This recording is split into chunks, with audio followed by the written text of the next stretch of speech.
Bismillahirrahmanirrahim. Assalamualaikum warahmatullahi wabarakatuh.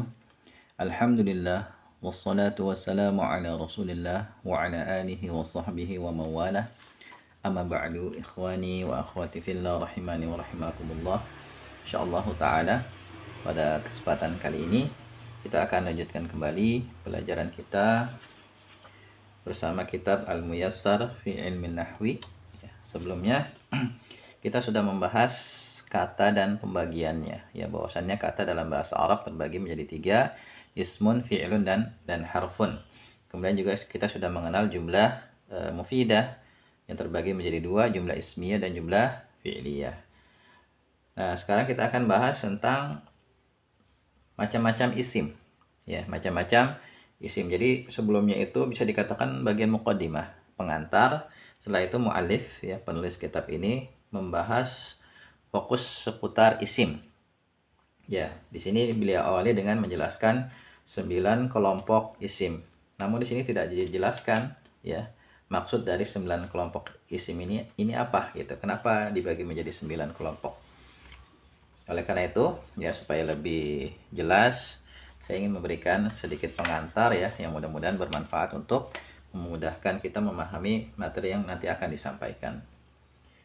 Sebelumnya perlu, ya, kita ketahui bahwasanya alismu, isim, itu nanti, ya, ketika sudah dimasukkan ke dalam kalimat, dia itu ada yang mabniyun, ya, tetap harokat akhirnya dimanapun posisinya kita letakkan dalam kalimat, dan ada yang mu'arabun.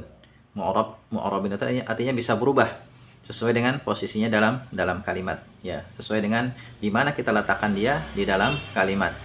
Contoh isim yang mabni misalnya zalika, yang artinya itu.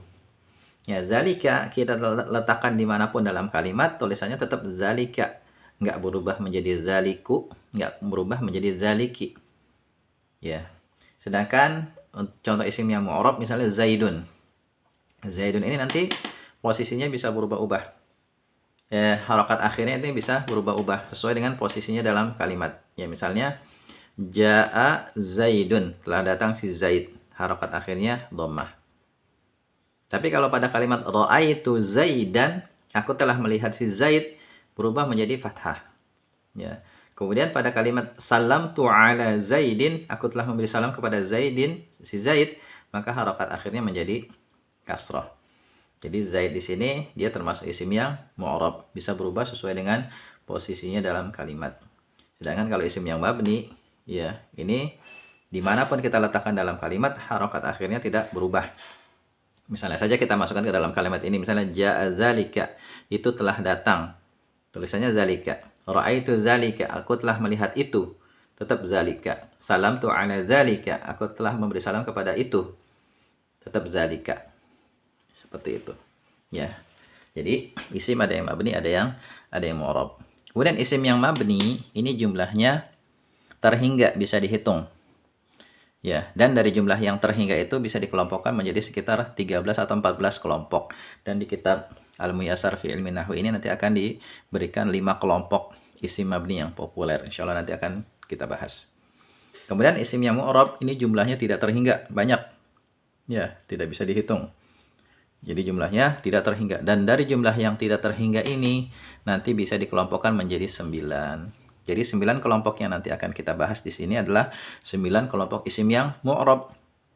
Ya, yang dia nanti, ya, bisa berubah-ubah harokat akhirnya sesuai dengan posisinya dalam kalimat.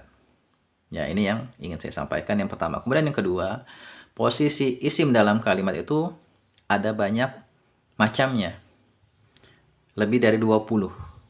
Dan di sini saya akan perkenalkan 3 posisi isim yang antum harus hafalkan, ya, untuk memudahkan kita nanti membahas materi yang akan disampaikan oleh mu'allif, oleh penulis. Yang pertama, nama posisinya itu fa'ilun. Fa'il.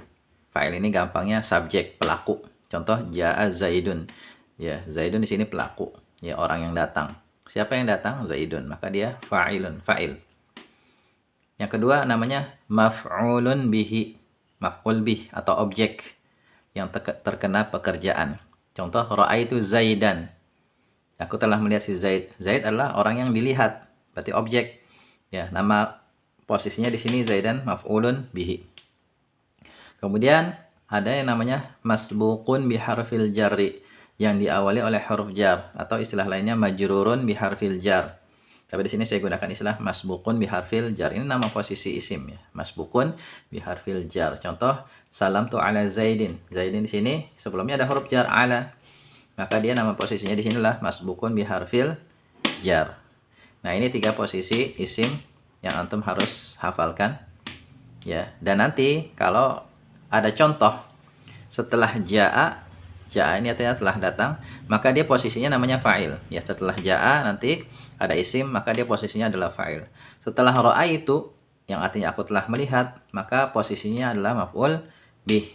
Dan setelah ala ya, nama posisinya adalah masbuk biharfil jar. Ya, ini yang nanti antum harus hafalkan 3 posisi ini, dan juga kosakata jaa, ra'aitu, dan salamtu ala. Ini dihafalkan.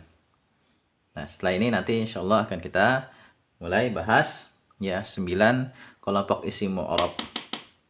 Ya, yang harus kita hafalkan juga nanti, dan kita akan bahas sedikit demi sedikit ya, supaya mudah untuk difahami dan juga dihafalkan. Barangkali ini ya yang bisa kita bahas ya, pengantar. Kalau antum sudah paham, tuliskan fahimtu atau fahimna, dan tuliskan nama antum serta domisili antum di mana ya, supaya kita bisa mengetahui dari mana saja ya kawan-kawan yang belajar bersama di sini. Dan kalau masih belum jelas, silakan antum tanyakan di kolom komentar. Ya, assalamualaikum warahmatullahi wabarakatuh.